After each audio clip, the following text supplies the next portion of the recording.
قالت الاعراب آمنا، یہ بدو کہتے ہیں کہ ہم ایمان لے آئے. قل لم تؤمنوا، اے نبی کہہ دیجئے تم ہرگز ایمان نہیں لائے ہو، ولکن قولوا اسلمنا، بلکہ یوں کہو کہ ہم اسلام لے آئے ہیں یا ہم نے اطاعت قبول کر لی ہے، ہم نے سرنڈر کر دیا ہے. ولما يدخل الایمان فی قلوبکم، اور تاحال ایمان تمہارے دلوں میں داخل نہیں ہوا. وَإِن تُطِيعُوا اللَّهَ وَرَسُولَهُ، لیکن اس حال میں بھی اگر تم اللہ اور اس کے رسول کی اطاعت کرتے رہو گے، لا یلدکم من اعمالکم شیئا، اللہ تعالیٰ تمہارے اعمال کے اجر و ثواب میں کوئی کمی نہیں کرے گا. ان اللہ غفور رحیم، اور یہ اس لیے کہ یقیناً اللہ تعالیٰ غفور اور رحیم ہے، بخشنے والا، رحم فرمانے والا. میں یہ عرض کر چکا ہوں کہ اصل میں قرآن حکیم میں یہ دو الفاظ اسلام اور ایمان اور مسلم اور مومن، یہ بالکل سینونیمس، مترادف الفاظ کے طور پر بھی استعمال ہوتے ہیں. لیکن یہ ہے کہ جب ان کا ایک دوسرے کے سامنے تقابل ہو جائے تو ان کے معنی بالکل جدا ہو جاتے ہیں. یہ تین جوڑے میں نے آپ کو بتائے تھے، اسلام اور ایمان، اور جہاد اور قتال، اور نبی اور رسول. ان میں جو نسبت ہے وہ یہ ہے کہ ہر رسول تو لازماً نبی ہے، ہر نبی لازماً رسول نہیں ہوتا. قتال تو ہر حال میں جہاد ہے، لیکن جہاد ہر حال میں قتال نہیں ہوتا. جہاد ایک بہت وسیع بیس کی شے ہے. اسی طرح مومن تو لازماً مسلم ہے، لیکن ہر مسلم مومن نہیں.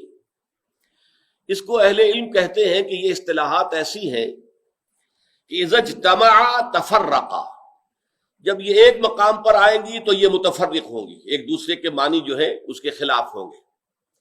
وَإِذَا تَفَرَّقَا اجْتَمَعَا، علیحدہ علیحدہ ذکر ہو رہا ہو تو یہ مجتمع ہو جاتی ہیں، یعنی تقریباً ہم بانی ہو جاتی ہیں. تو یہاں جس قدر کلوز کنٹراسٹ آیا ہے پورے قرآن مجید میں، اس کی کوئی دوسری مثال نہیں. تو یہاں در حقیقت یہ بات جان لینے کی ہے کہ وہ لوگ خاص طور پر، جبکہ اسلام ایک تحریک کی شکل میں سامنے آیا ہو، جیسے کہ حضور صلی اللہ علیہ وسلم کی حیات طیبہ میں تھا، ایک ہمارا اسلام اور ایمان ہے، یہ ہم نے خود قبول نہیں کیا ہے، یہ تو ہم پر وراثتاً یوں سمجھیے کہ ہمیں مل گیا ہے. اسلام بھی مل گیا، ایمان بھی جو بھی اگر تھوڑا بہت ملا ہے تو وہ مل گیا ہے. اور وہ چونکہ اسلام کے ارکان پر ہم عمل کرتے آئے ہیں تو اس سے واقعی ایمان بھی کچھ نہ کچھ پیدا ہو جاتا ہے. لیکن یہاں در حقیقت جو ہے پس منظر کیا ہے کہ ایک تحریک چل رہی ہے، حضور صلی اللہ علیہ وسلم کی دعوت اور تحریک، اللہ کے دین کے غلبے کی جد و جہد.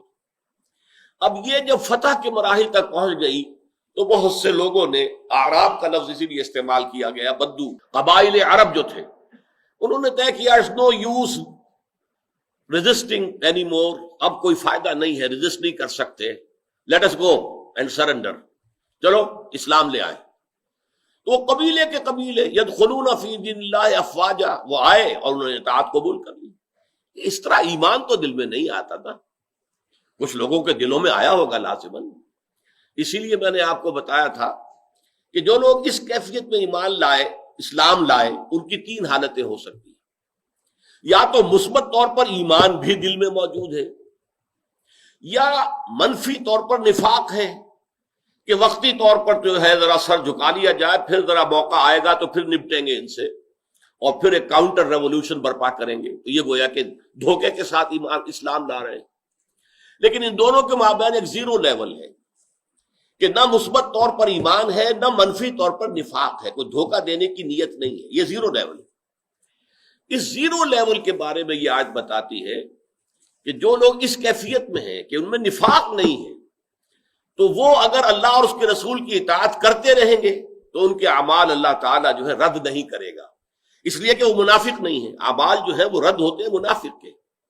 لیکن یہ بھی ہے اس کے ساتھ ہی، انشاءاللہ آج اگلی آیات میں واضح ہو جائے گا کہ جب اللہ اور اس کے رسول کی اطاعت جاری رہے گی تو خود بخود ایمان پیدا ہو جائے گا. گویا کہ یہ بڑا ٹرانزٹری فیز ہے.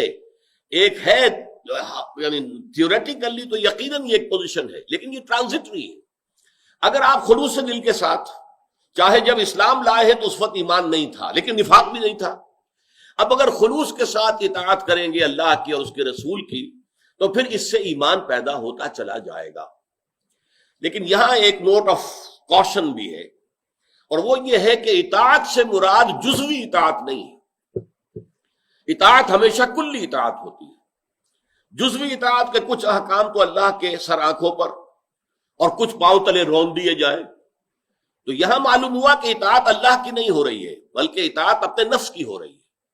ویٹو پاور نفس کے ہاتھ میں ہے، نفس جو ہے جس کو کہہ دے کہ ہاں ٹھیک ہے اس پر تو تم عمل کر لو اللہ کے حکم پر، اور جس کے بارے میں نفس یہ کہے کہ نہیں اس پر تم عمل نہیں کر سکتے، تو ہم نے نفس کی پیروی کی اور اللہ کے حکم کی پیروی نہیں کی۔ Partial obedience is no obedience at آل۔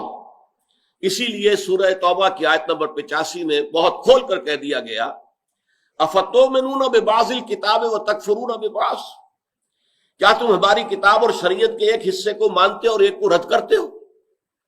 فما جزاء من يفعل ذلك منكم الا خزي في الحیات الدنیا، تو جو کوئی بھی تم میں سے یہ طرز عمل اختیار کرے گا ان کی کوئی سزا اس کے سوا نہیں ہے کہ دنیا کی زندگی میں رسوا کر دیے جائیں، ذلیل اور خوار کر دیے جائیں۔ وَيَوْمَ الْقِيَامَةِ يُرَدُّونَ إِلَىٰ أَشَدِّ الْعَذَابِ، اور قیامت کے دن وہ شدید ترین عذاب میں جھونک دیے جائیں۔ وَمَا اللَّهُ بِغَافِلٍ عَمَّا تَعْمَلُونَ، اللہ تمہارے اعمال سے غافل نہیں ہے۔ تم اپنی لمبی لمبی داڑھیوں سے اللہ کو دھوکہ نہیں دے سکتے، تم اپنے سالانہ جو ہے عمروں سے اور حجوں سے اللہ تعالیٰ کو دھوکہ نہیں دے سکتے۔ اگر تمہارے کاروبار سود پر چل رہے، اگر تمہارے کاروبار میں دھوکہ ہے، فریب ہے، اگر یہ چیزیں شامل ہیں، تمہاری آمدنی حرام کی ہے، تو ان چیزوں سے اللہ دھوکہ نہیں کھائے گا۔ تو یہ بات نوٹ کرنے کی ہے کہ اطاعت جو ہے وہ کلی اطاعت ہے، جزوی اطاعت نہیں۔